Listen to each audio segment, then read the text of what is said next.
I honestly can't imagine that 20,000 Haitians will be brought to a city of 60,000 people, thus becoming a quarter of the population. We know Haitians eat dogs and cats. We know they do. But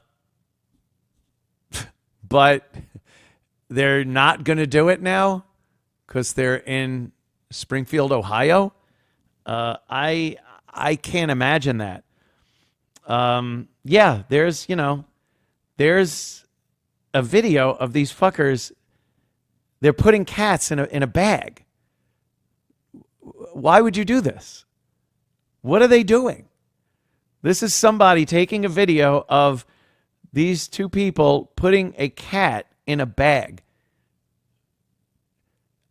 They're eating cats, people. They're eating your pets. Ladies and gentlemen, Kamala, she's got people coming, eating your cats and dogs.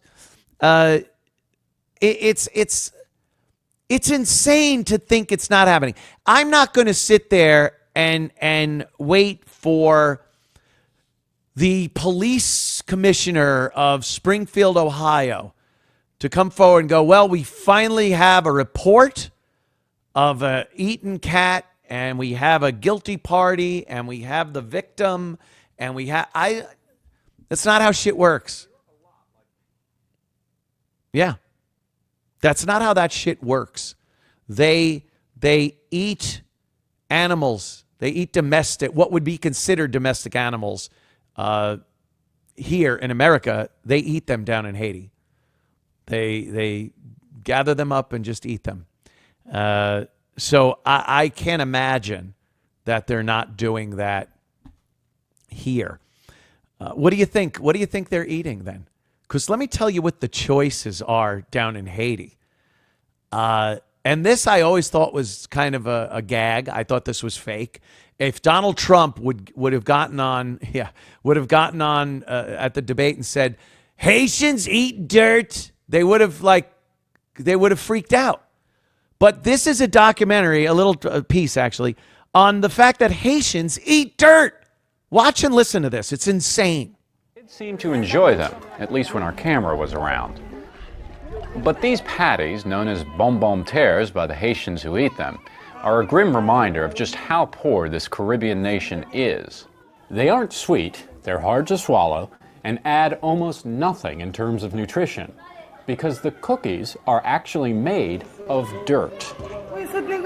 It fills your stomach. When we haven't eaten anything, this dirt cookie fills your stomach. Traded, sold, and even hoarded by women here in the poorest section of the poorest country in the Western Hemisphere, Cité Soleil in Port-au-Prince, Haiti. Small amounts of vegetable shortening, salt, and occasionally sugar are mixed in with the dirt and water as well, made in places like this, an old fort where torture was once common by corrupt dictators here. The Fort Dimanche is now a center of commerce built around the dirt cookies, a basketball court, soccer field, and school for hundreds of kids and home to many. To get to the basketball court, which acts as a preparation area for the dirt cookies, you have to cross this open sewer, which is littered with animal parts and trash and other nasty things, to get to an area where the cookies are laid out to dry out in the sun. You can see that these are still very wet, not quite ready to be served. But this is literally dirt being prepared for humans to eat on top of other dirt and filth. Celine Denis' life revolves around the cookies. For days we watched as the grandmother sat mixing the dirt cookie batter. Selling the cookies is Denis' sole source of income and often her only food. It's a necessary evil. I'm in a bad situation, and that's why I make them. It hurts my heart, but I have no choice. We're forced to eat it. It makes us sick, but not the way it would to anybody who's not used to eating it. Our system is kind of used to it. The dirt is trucked into this huge slum and sold at an enormous markup to the women, who pay about $5 a sack. They say it comes from an area in the mountains and are convinced the dirt is rich in minerals and vitamins. And if they don't have the money, they're happy, indeed eager to buy the dirt on credit. If it rains or the sun is blocked, the cookies can't dry out, and women actually end up calling them owing cookies. money on the dirt they've purchased. Not a drop of batter is wasted. And throughout Haiti, the cookies are seen in urban markets and small mountain villages. We rarely saw adults eating the cookies, as many seemed ashamed. Kids, however, asked repeatedly why we were so interested before freely eating them. The UN's humanitarian coordinator in Haiti says the need for dirt cookies is an indictment of government failure and waste. The 5-cent cookies, a necessity in Haiti, imported food too expensive for families living on about $1 a day. Some 3.3 million Haitians are food insecure today. Around 25% of the children are chronically malnourished. These are the same indicators as in sub-Saharan Africa. Pregnant women have long eaten the cookies for their supposed source of calcium and antacid benefits. But doctors dispute this and warn of tooth decay, constipation, and worse. The United States ambassador to Haiti has taken a personal interest in lessening dependence on the cookies. I've actually taken members of Congress down to Cité Soleil, and they've seen it too. What do they say when they see people Tells eating me dirt? she's eating a lot of cookies, but more like worrisome. Oreos. It's very worrisome, and we don't like to see it. Since the UN arrived in Haiti in 2006 as peacekeepers, nutrition has improved in pockets, but the dirt cookies are still being eaten. The widespread hunger means hundreds of kids starting another school day in Cité Soleil, as the Haitian flag is raised, will be reduced to eating dirt. This despite international efforts. There is hope, by the way, there is hope. Because despite this bleak picture, it is doable to lift Haiti out of poverty. But even the most optimistic observers agree the future is bleak for these kids without two elements long missing in Haiti. White money and people. and a stable government. Oh. Reporting in Cité Soleil, Haiti, this is Benno Schmidt for World Focus.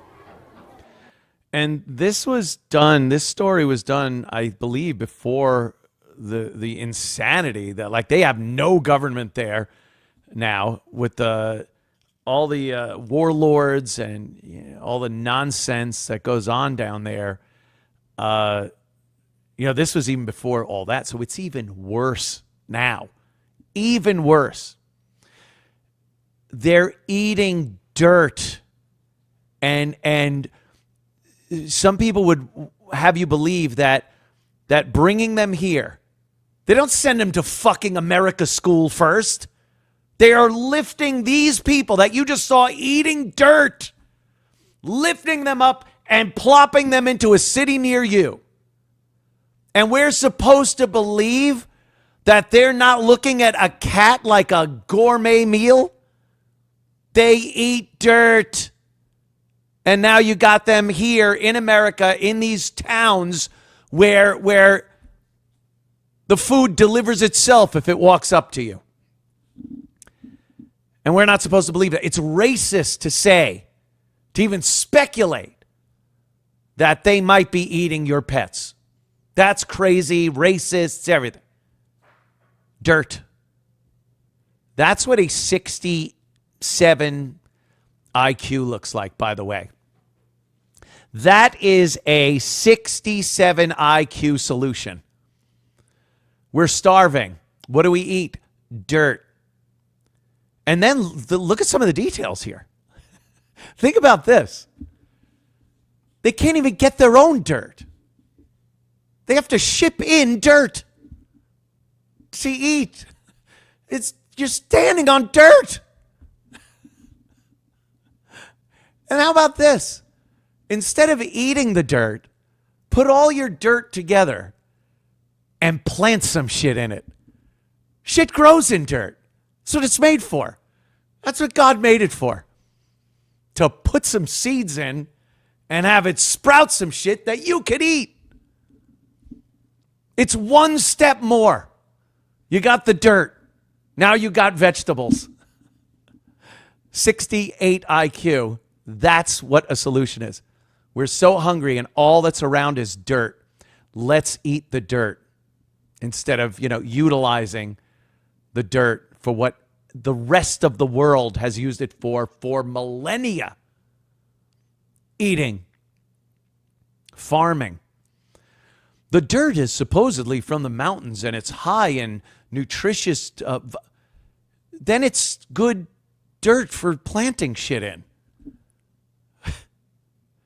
They send them to Springfield, Ohio. Are you going to drive around Springfield and see on the rooftops of one of their houses that they were given dirt cookies drying in the sun? Is that what we're going to see? Unbelievable. And, say this stuff. Say it. What happens? You are a racist. You're xenophobic. What was one of the politicians was saying after the debate? These Haitian people. How could you talk about Haitian Americans and the fine Haitian people? Like, stop. Just stop. You watch a video like that, and then you tell me that these people are ready, equipped to come to this country and become part of our society, a contributing community in our first world society. You fucking tell me. You got to go through, levels. Everything takes levels. Video gaming, what do? You don't go from level 1 to level 50. You got to suck at it for a while. You got to get killed a lot. And then after a while, you're at level 50 and you're better than you were at level 1. Now you're the guy that can, shoot better than the level 1 guy. And they're level 1. And the levels take a lot longer to get through than Call of Duty. A lot longer. Level 2 would be planting seeds in the dirt instead of eating the dirt. It's funny. Yes, I find it very funny because it's that ridiculous. You give them dirt and they eat it instead of planting something to eat in the dirt. It's, give a man a fish, he'll eat for a day. Teach a man to fish, he'll eat for a lifetime. No. They would eat the fishing poles. You okay in there? I'm hearing wacky sounds from... Oh, she's laughing. Okay. She's usually not down here during my stupid show. Yeah, here's some fishing poles and some bait. They would look at bait like it's fucking... Bring out the silver platter for the fucking... for the chinch bugs and the worms and whatever. They would look at that and go, what are you doing? Why are you throwing that into the water? No, it's on a hook. It's bait. It's to catch a fish. No, they'd eat that. They'd eat the fishing poles like carrot sticks. Chop it up and eat it. I don't know. I don't fucking know. How do you think these people are just going to come to this country and assimilate and be, dirt eaters? Dirt eaters. It's got to be the lowest thing you could find to eat. I saw a glimpse of grass in one of those shots. You would think you would just run to the field of grass and eat grass. Or actually look, and maybe that's 68. If someone has a 69 IQ, let's say, they look and go, wait a minute, under this grass is dirt. So can we get the grass near us to come up in the dirt? And then we eat that instead of the dirt? And then they chop him up and eat his heart because his heart has evil in it. And they crack his head open because there's gold in his head. That's what they believe. I swear to you. They believe that if a bald guy is around, if you crack his head open, gold comes out. It's amazing. They're an amazing people. But they certainly don't belong here in the United States of America. They certainly don't. Oh, my God. Haitians eating dirt.